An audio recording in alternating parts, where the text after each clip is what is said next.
multiplication par 10, 100 et 1000, on va reprendre tout doucement avec des nombres entiers, la base, comme d'habitude, et ensuite on avancera avec des nombres décimaux. Alors, multiplier par 10, 100 ou 1000, comme on l'a dit dans la précédente vidéo, c'est qu'on va décaler le chiffre des unités vers la droite.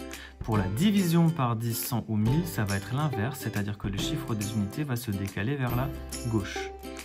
Toujours de la même façon, c'est-à-dire que quand on divise par 10, le chiffre des unités va se déplacer d'un rang, par 100 de 2 rangs et par 1000, 3 rangs. Si vous avez bien compris comment ça fonctionnait avec la multiplication, vous n'aurez pas trop de problèmes. Alors, vous allez voir là tout de suite, l'intérêt de ce que je vous disais dans la première vidéo, c'est-à-dire d'oublier cette histoire de j'ajoute un 0 ou 2 ou 3. En fait, il faut vraiment garder en tête qu'on va juste décaler de 1, 2 ou 3 rangs ces chiffres. Puisque là, en l'occurrence, pour diviser, il est hors de question d'enlever ou d'ajouter des zéros. Enlever des zéros, ça peut être possible si on a un nombre qui en comporte beaucoup à la fin. On verra ça juste après. Mais là, vous voyez que tous mes nombres de départ n'en ont pas. Alors, où est-ce que je peux les enlever? Je ne peux pas. On va déjà faire un petit repérage ensemble. C'est repérer les chiffres des unités dans tous ces nombres. J'attrape mon stylo rouge et on y va. Magie, le voilà. Bien, je vous écoute.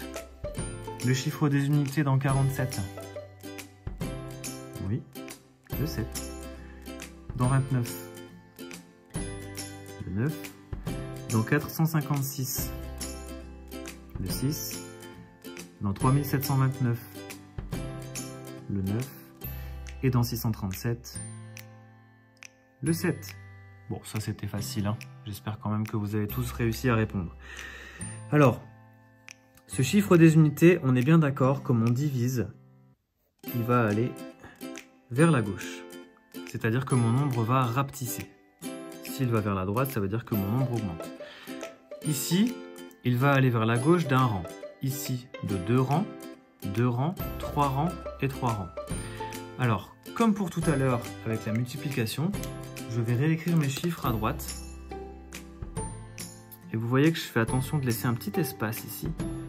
Vous allez voir après pourquoi.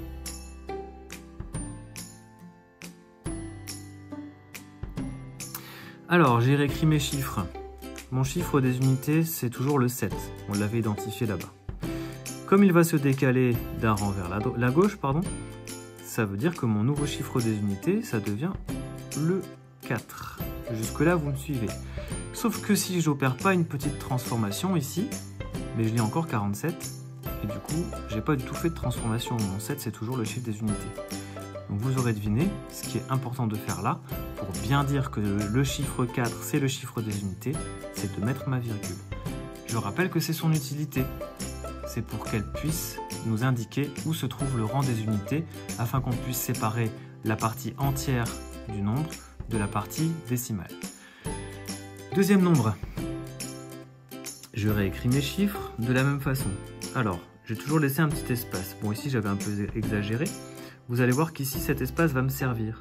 Puisque mon chiffre des unités, c'était le 9. Il va se décaler de 2 rangs, puisqu'on divise par 100. C'est-à-dire que ça ne sera pas le 2, mais ce sera un chiffre qui est à côté.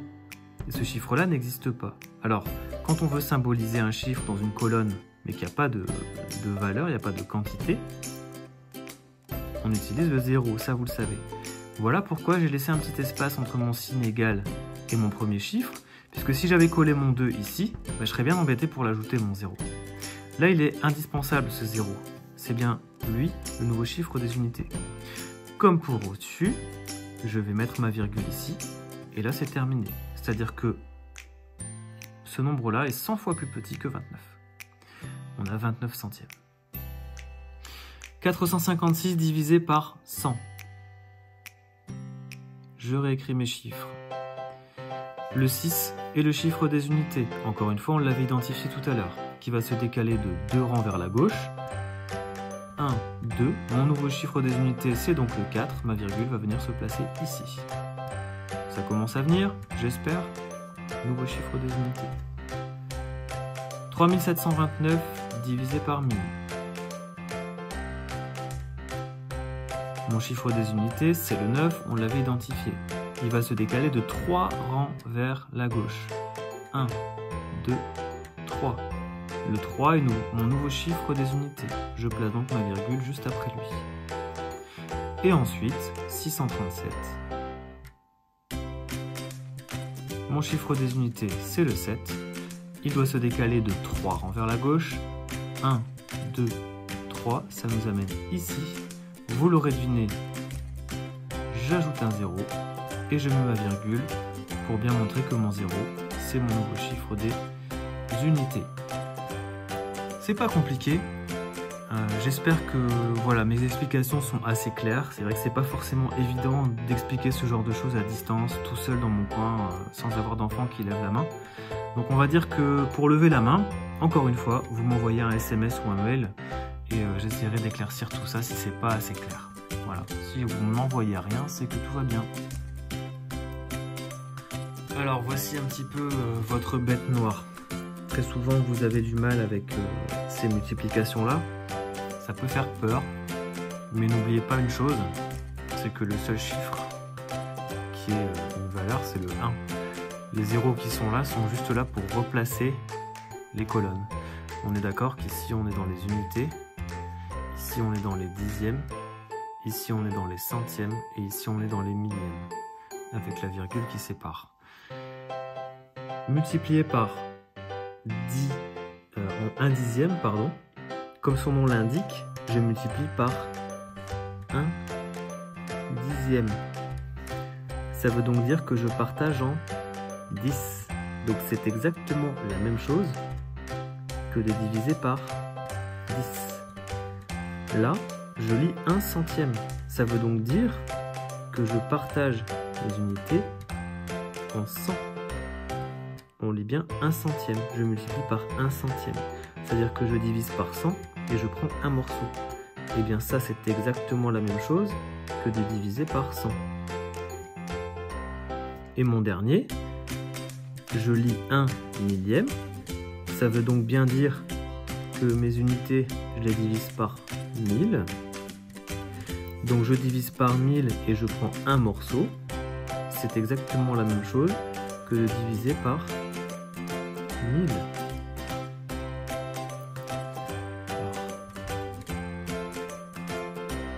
J'étais hors cadre. Je vais donc décaler ma feuille, comme ça vous allez voir tout ce que j'ai écrit. Désolé, hein, c'est vrai que je regarde ma feuille, c'est pas forcément facile de contrôler l'écran en même temps. Donc, je répète, hein, de toute façon c'est pas perdu, c'est pas grave. 1 dixième, ça veut dire que je divise mes unités en 10 morceaux. D'accord, donc quand je multiplie par 1 dixième, je divise par 10. Pareil pour ici, 1 centième, ça s'écrit comme ça, sous forme de fraction, donc ça veut bien dire que je divise par 100. Et ici, 1 millième, je divise par 1000. Alors, comment on fait pour retenir ça? C'est pas très compliqué, mais en fait, il faut juste que vous ayez les connaissances de base. C'est-à-dire que de savoir que 3 chiffres après la virgule, on est dans les millièmes, et que donc là, vous multipliez par 1 millième, on entend bien 1000. Là, vous êtes dans les centièmes, on entend bien 1 centième, donc c'est bien 100. Et là, on est à 1 dixième, on a donc bien 10. Allez, on va faire ça sous forme d'exercice, on va voir si vous avez bien compris. Voilà. Alors, ce qui est assez troublant et qui vous embête la plupart du temps, c'est de vous dire qu'une multiplication, en fait, va donner à la fin une division. C'est-à-dire que là, on est bien d'accord que comme on multiplie par un nombre qui est plus petit que 1, puisque tous ces nombres sont plus petits que 1, vous voyez qu'à chaque fois, dans les unités, j'ai toujours 0, donc on est plus petit que 1. Si je multiplie par un nombre plus petit que 1, le nombre de base va forcément rétrécir. Il va être plus petit qu'avant. C'est juste comme ça, voilà, c'est mathématique, je pense que c'est plutôt logique. Pour garder la quantité que j'ai au départ, il faut multiplier au minimum par 1. Si je multiplie par moins que 1, je la diminue forcément. Alors, on va donc transformer tout ça en division, et du coup, vous allez pouvoir reprendre les principes qu'on a vus il y a quelques minutes. Donc, si vous m'avez suivi tout à l'heure, je reprends ce que j'ai écrit, hein, vous voyez, c'est encore là. On avait bien dit que multiplier par 1 dixième, c'était divisé par 10. Multiplié par 1 centième, c'est divisé par 100. Multiplié par 1 millième, c'est divisé par 1000. Donc on va appliquer exactement le même principe ici. Ici, je suis donc à un chiffre après la virgule, j'ai donc 1 dixième. Ça veut donc dire que je vais diviser par 10. Comme on l'a fait tout à l'heure, 4 divisé par 10, ça veut dire que 4, qui est mon chiffre des unités, va se transformer en chiffre des dixièmes. C'est-à-dire qu'il va se placer juste après la virgule. Et donc ici, je vais remplir mon chiffre des unités avec un 0. Vous avez entendu ce que je viens de dire. Tout à l'heure, je vous disais, quand on divise par 10, le chiffre des unités se décale d'un rang vers la gauche. Ben oui, effectivement.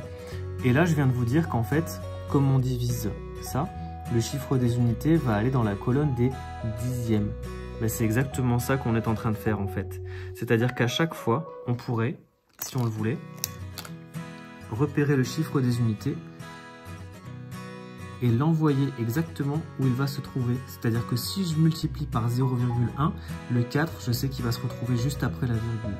Là, mon 5, qui est le chiffre des unités, va lui aussi se trouver juste après la virgule. Mon 7, lui, va se trouver 2 chiffres après la virgule, dans les centièmes. Et mon 7 ici va se retrouver lui aussi 2 chiffres après la virgule. Ça, c'est une autre technique que vous pouvez mettre en place. Il y en a des tas, hein, c'est vraiment, voilà. Il faut juste que vous trouviez la vôtre. Tant que vous oubliez qu'il faut ajouter, enlever des zéros, tant que vous comprenez ce qui se passe, moi ça me va. Donc si vous avez suivi, ici, on va donc diviser par 10. Ça veut dire que je vais avoir mes 2 chiffres qui sont là. On a dit que le 5 va se retrouver juste après la virgule. Bah, regardez, il suffit de remettre sa virgule. Alors là, je multiplie par 1 centième, ça veut dire que je divise par 100. Donc je peux réécrire ça. Cet intermédiaire-là vous aide à comprendre. Et ensuite, je réécris mes chiffres. Voilà.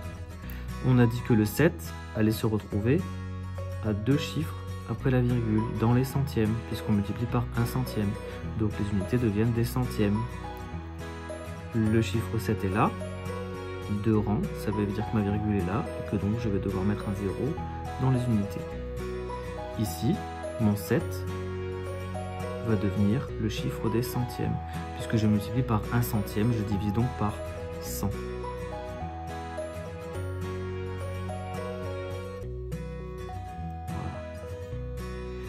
Mon 7 va se retrouver donc dans les centièmes. Mon 4 qui est à côté, ma virgule sera ici. Et mon chiffre des unités sera là.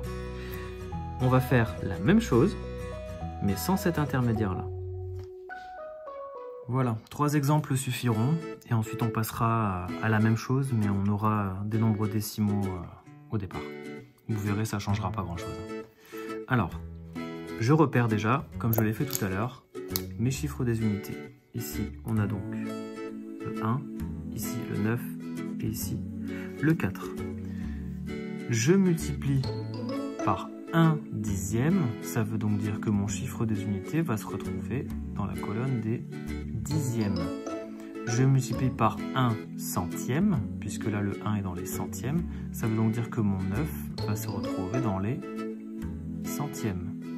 Et ici je multiplie par 1000, ça veut donc dire que mon 4 va se retrouver dans les millièmes. Si vous retenez ça, vous allez réussir, c'est obligatoire. Je réécris mes chiffres. Voilà. Et j'ai dit que mon 1 allait se retrouver dans les dixièmes, c'est-à-dire juste après la virgule, puisqu'effectivement mon chiffre des unités va se décaler d'un rang vers la gauche, va devenir le 4. Mon 1, voilà, a bien fait son déplacement et mon unité, et c'est devenu le 4, qui était les dizaines tout à l'heure. Pour passer de dizaines à unité, on divise bien par 10. Alors ici, pareil, je réécris mes chiffres. 329. Et là donc, je divise par 100. Voilà. Alors mon 9 va se retrouver 2 chiffres après la virgule. Je mets ma virgule. Et ici, pareil. je recopie mes chiffres. Mon 4 qui est les unités va se retrouver dans les millièmes puisque je multiplie par 1 millième, je divise par 1000. Donc mon 4 qui est ici devient les millièmes. Ici on aura les centièmes, les dixièmes, les unités et la virgule qui est là. Voilà. Rien de compliqué donc, encore une fois. La seule base que vous devez absolument posséder, c'est de reconnaître ici un dixième, un centième, un millième. Si vous reconnaissez ça, vous savez calculer tout ça de tête. Alors, voici pour le nouvel exercice. Donc, vous avez vu, le seul changement qu'on va avoir, c'est qu'ici, les nombres de départ maintenant sont des nombres décimaux. Donc, à chaque fois, on va avoir une virgule. Eh bien, la même chose que tout à l'heure. On va déjà repérer les chiffres des unités et c'est ça qui sera la base. D'accord ? Je vous rappelle que dans un nombre décimal, le chiffre des unités, c'est celui qui est juste avant la virgule. Donc ici, ça sera le 7, ici, ça sera le 9, ici, ça sera le 4, et ici, ça sera le 9. Je multiplie par 1 dixième, ce qui fait que mon chiffre des unités devrait, dans mon résultat, se retrouver dans les dixièmes, juste après la virgule donc. Ici, je multiplie par 1 centième, ça veut dire que mon chiffre des unités, qui est le 9, devrait se retrouver à cette place-là, c'est-à-dire 2 chiffres après la virgule, puisque je divise par 100.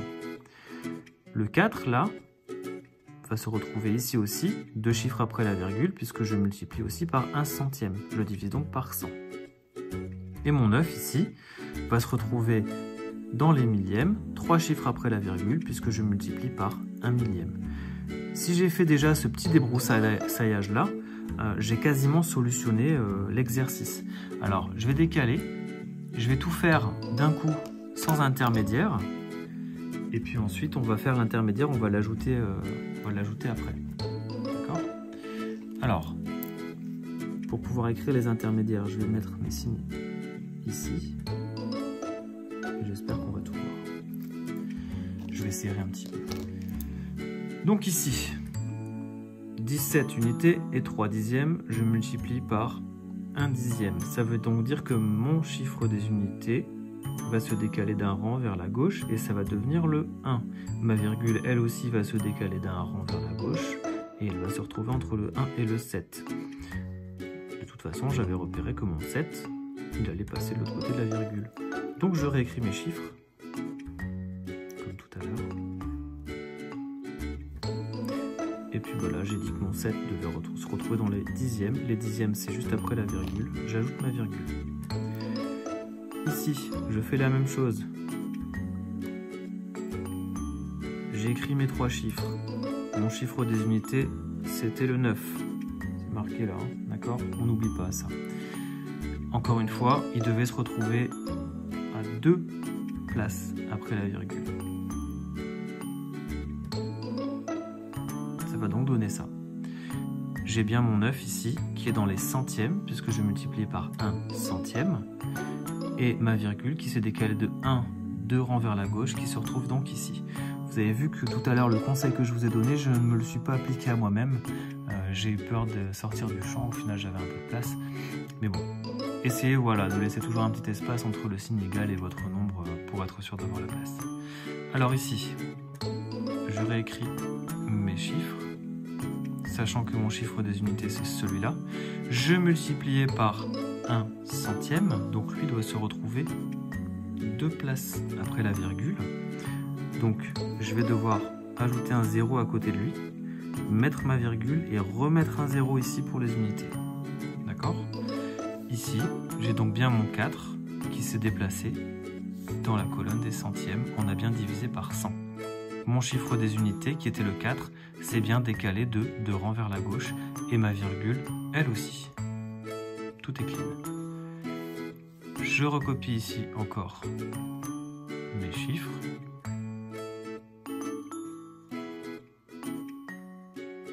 Voilà.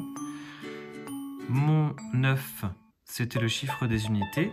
Je multiplie par 1 millième, je divise donc par 1000.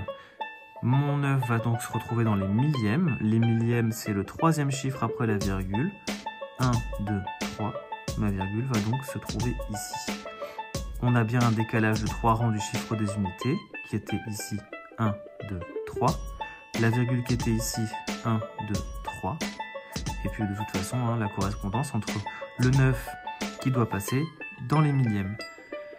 J'espère que ça c'est clair. Alors pour ceux qui ont encore besoin de la transcription avec la division, et puis surtout aussi pour voir ce qu'on fait, parce que de toute façon dans l'exercice qu'on vous demande de faire avec Madame Avez, vous allez devoir écrire cette étape-là. Donc je la remets.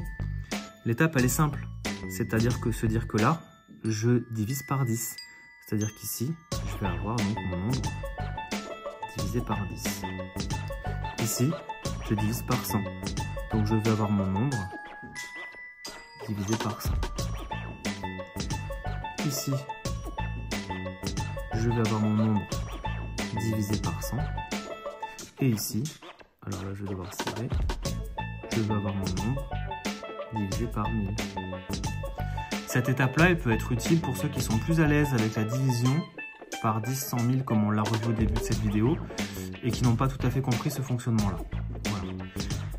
Alors, pour acquérir ces techniques-là, il n'y a pas de secret. Il faut s'entraîner, s'entraîner et encore s'entraîner. Ça, c'est le genre de choses que vous pouvez vous donner vous-même ou que vous pouvez demander à vos parents de vous donner.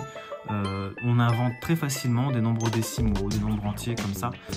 Voilà, il n'y a pas besoin de manuel, il n'y a pas besoin d'aller chercher sur Internet. Vous pouvez vous en écrire 5, 10, 15, autant que vous voulez.